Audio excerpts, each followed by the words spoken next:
आप योगी जी से मिले तो योगी जी की दो बातें याद आ रही हैं, तो मैं कहना चाहूंगा, जो बटेगा वो कटेगा। इसका क्या मतलब? ऐसा है कि जो बटेगा वो कटेगा। जी अब जंगल में कोई झुंड जाता हो जी और उसमें से एक कोई निकल ले जी बगल को जी और झुंड निकल जाए दूसरी तरफ को, जी तो वो कोई न कोई शिकार तो कर ही लेगा उसका। जी।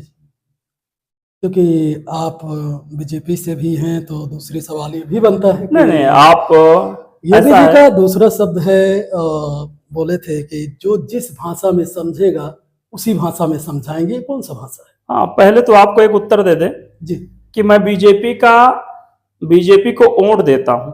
जी अब मैं बीजेपी का वोट देता हूं, कोई बीजेपी का नेता नहीं हूं। जी जी मैं परम पूज्य बाबा योगी आदित्यनाथ जी महाराज, जो आज मुख्यमंत्री हैं, जी पहले सांसद थे, मैं उनका शिष्य था जी और आज मैं प्रेजेंट टाइम पे जी उनका शिष्य होने के नाते मैं जी भारतीय जनता पार्टी को वोट देता हूं। जी वो देश हित में काम करती है, इसलिए मैं उसे समर्थन करता हूं। जी तो और आप जो दूसरी बात बता रहे हैं कि आपने जो दूसरी बात हमें बताया, बटोगे तो कटोगे। बटोगे तो कटोगे, ऐसा है कि वाकई में हम सबको, जैसे ये उंगलियां हैं, जी अब ये उंगलियां एक साथ होंगी जी तो कहीं मारेंगे तो ठोकर लगेगा और अगला व्यक्ति गिर जाएगा, जी एक से मारेंगे तो ये खुद कट जाएगी। जी तो इसलिए हम लोगों को मिलके चलना चाहिए, जी हम लोग को मिलके चलना चाहिए, संगठित होकर चलना चाहिए। बंटने की कोई आवश्यकता नहीं है। कोई भी व्यक्ति हो, हम सनातनी हैं, हमें इस पे भरोसा रखना चाहिए। जी जी। सबसे बड़ी बात आज का, आप जहां से जीते हुए हैं वहां कोई एक सामुदायिक तो लोग रहते नहीं, जाहिर सी बात है।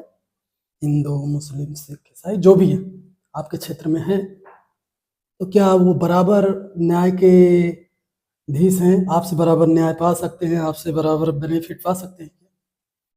बात रही कि मैं सनातन से हूं तो सबको समान अधिकार देता हूं। जी आपको मैं बता दूं कि एक कनकपुर पड़ता है, हमारे मित्र हैं इश्तियाक अहमद जी, जी काफी अच्छे मित्र हैं। जी मुसाफिर खाना में शहजाद जी हैं, जी आरिफ जी हैं, लोग हमारे मित्र हैं। तो बात है कि विकास में कोई बंटवारा नहीं है, जी विकास मैं एक साथ देखता हूं और देखता रहूंगा। जी जी सबका साथ है, सबका विश्वास है और सबके विश्वास में मैं साथ चल रहा हूं। जी जी। अब लास्ट सवाल, जो उत्तर प्रदेश का बहुचरित्र प्रश्न बना है हर नेताओं पर, विपक्षी पर, हर जगह, क्योंकि सवाल दागना जरूरी है, क्योंकि लोग भ्रमित हैं। हिंदू परसेंटेज कितना है? जी, हिंदू परसेंटेज कितना है भारत ऐसा है कि जो परसेंटेज चल रहा है, मुस्लिम परसेंटेज चल रहा है, इस पे ज़्यादा मैं कमेंट नहीं करना चाहता हूँ, में? क्योंकि मेरे दायरे से ये बाहर भी है। अभी मैं जिला पंचायत सदस्य हूँ, अगर मेरा परसेंटेज यहाँ का पूछेंगे तो मैं वो ऐसे भी बता दूंगा आपको।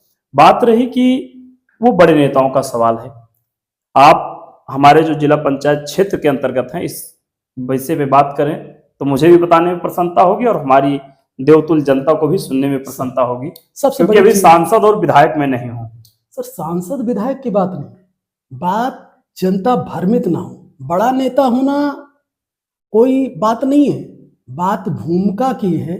जनता गुमराह ना हो, बात उसकी है। कौन कितना बड़ा नेता है ये हम नहीं मानते, कौन कितनी बड़ी जिम्मेदारी निभाता है वो मैं मानता हूं। मैं इसलिए पूछ रहा था कि आपके यहाँ जो बहुमत है, उस बहुमत में खंड खंड हो रहा है, लोग इतड़ बितड़ हो रहे हैं, क्या कारण है? ये किसी नेता की जिम्मेदारी नहीं है, एक ग्राम सभा की भी बनता है, एक पड़ोस वाले भाई का भी बनता है कि हम सब एक रहें। आज हमने जब देखा है हिंदू समाज दो भागों में बट गया। आज इस बात को कहना इसलिए है क्योंकि मैं निकलता हूं, लोगों से सुनता हूं कि हिंदू समाज दो भागों में बट गया है। जैसे शिया सुन्नी हो गया, मानते हैं बाप, शिया सुन्नी हो गए, मुस्लिम में दो भाग हो गए, हिंदू में आपके यहाँ बहुजन और हिंदू हो गया। इस बात को दरकिनारा बड़ा नेता आपका या छोटा नेता हो या ग्राम सभा का नेता है, इसे नाकार नहीं सकता। मेरा साफ साफ स्पष्ट कहना है कि ये बहुमत एक रहे, हिंदू एक रहे। ऐसी कौन सी कमी है जो अपना अलग अलग बैच बना के भटक रहे हैं। जैसे आज के समय में पार्टियां बनी हैं जी भाजपा, सपा, कांग्रेस, बसपा, इधर अभी और भी पार्टियां आ गई हैं तमाम। जी उसी प्रकार धर्म को बांटने का प्रयास किया जा रहा है। जी लेकिन मैं आपसे कहना चाहता हूं, जी जिस प्रकार कोविड-19 आया, जी तो ये बताइए जब कोरोना वायरस हुआ था तो एक ही विद्यालय में चाहे हिंदू हो, चाहे मुस्लिम हो, चाहे सिख हो, चाहे ईसाई हो, कोई भी हो, जी वो एक ही विद्यालय में उसको चारपाई मिलती थी।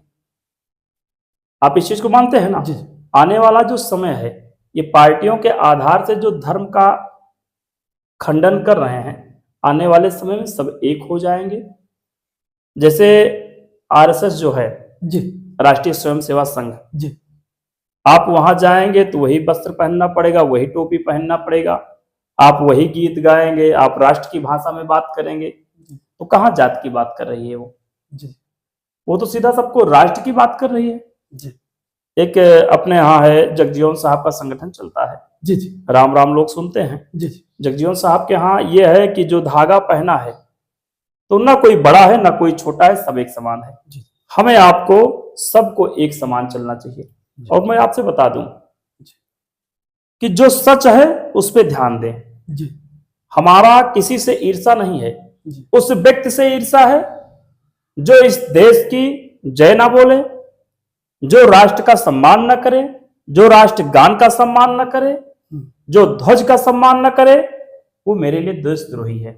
जी हाँ, कोई भी हो, वो चाहे हिंदू में हो, चाहे मुस्लिम में हो, कोई भी व्यक्ति हो, चाहे सिख हो, चाहे ईसाई हो, अगर ऐसे व्यक्ति मेरे सामने आएंगे तो उन्हें ईंट का जवाब पत्थर से देने का काम करेंगे। जी और आपने एक बात कहा था, जी योगी जी कहते हैं जिस भाषा में समझोगे उस भाषा में समझाएंगे। जी वाकई में वो दौर जब आएगा, जब राष्ट्र की बात आएगी, उस बात पे कोई नहीं सुनेगा, तो जिस भाषा को समझेगा उस भाषा में समझाएंगे। ये मेरा आपसे कहना है। तो दर्शकों, ये रहा आपका आज का वार्तालाप। अगले एपिसोड में फिर मिलेंगे, कुछ बातों को लेकर जो आप तक पहुंचाई जाएगी, आपको जागरूक किया जाएगा। अगला भाग क्या होगा, इस वीडियो के साथ बने रहें ताकि आपको संदेश मिलता रहे। धन्यवाद, नमस्कार।